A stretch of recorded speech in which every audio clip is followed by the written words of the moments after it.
राक्षस हमेशा शिव जी या ब्रह्मा जी की तपस्या करते हैं, लेकिन कभी भगवान विष्णु जी की क्यों नहीं। असुर और राक्षस हमेशा ज्यादा ताकत हासिल करने के लिए ब्रह्मा जी और शिव जी की पूजा करते थे, लेकिन आपने कभी भी भगवान विष्णु की पूजा करने की कथा नहीं सुनी होगी। ब्रह्मा जी सृष्टिकर्ता हैं, उनका काम है जीवन देना और निर्माण करना। वो किसी को भी वरदान दे सकते हैं, चाहे वो दैत्य हो या देव, उन्हें निष्पक्ष माना जाता है। इसीलिए हिरण्यकश्यप, रावण, बकासुर जैसे राक्षसों ने ब्रह्मा जी को प्रसन्न किया। असुर सबसे ज्यादा भगवान शिव के उपासक थे। शिव को आशुतोष कहा जाता है, अर्थात अति शीघ्र प्रसन्न होने वाला। उन्हें प्रसन्न करने के लिए किसी अनुष्ठान की आवश्यकता नहीं, वे तो सच्चे मन से केवल जल चढ़ाने पर भी प्रसन्न हो जाते हैं। भगवान शिव वरदान देने में भी भेदभाव नहीं करते थे।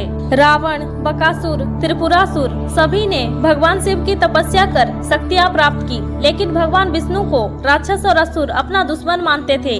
भगवान विष्णु हमेशा देवताओं के समर्थन में रहते हैं, इसीलिए राक्षस उन्हें छलिया भी कहते थे। भगवान विष्णु पालक हैं, उनका काम है धर्म की रक्षा और अधर्म का नाश। इसीलिए वो कभी भी अधर्मी या राक्षस प्रवृत्ति वाले प्राणियों को शक्ति नहीं देते थे, बल्कि जब भी कोई राक्षस शक्ति से मदहोश होकर अत्याचार करता है, विष्णु जी स्वयं अवतार लेते हैं और उनका अंत करते हैं। राम बनकर रावण का वध, नरसिंह बनकर हिरण्यकश्यप का अंत, कृष्ण बनकर कंस और शिशुपाल का नाश। तो सोचिए, कोई राक्षस अपने वधकर्ता की पूजा क्यों करेगा? जिससे अंत होना तय हो, उसे भला कोई क्यों प्रसन्न करना चाहेगा? श्री हरि को प्रसन्न करना सबसे कठिन है। कहते हैं श्री हरि को प्रसन्न करने के लिए तो पूरा जीवन भी कम है।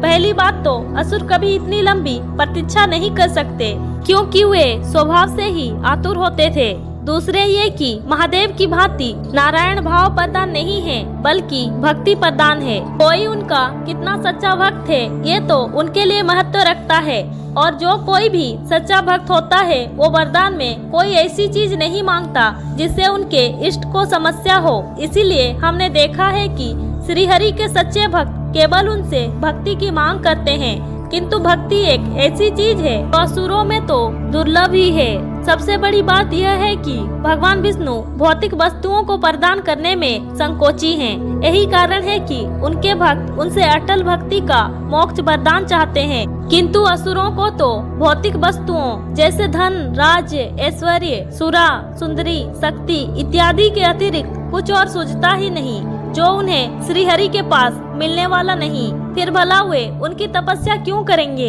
यही कारण है कि असुरों में जो सात्विक होते हैं, वे श्री हरि की आराधना करते हैं, जैसे प्रहलाद, बलि, विभीषण इत्यादि। इसीलिए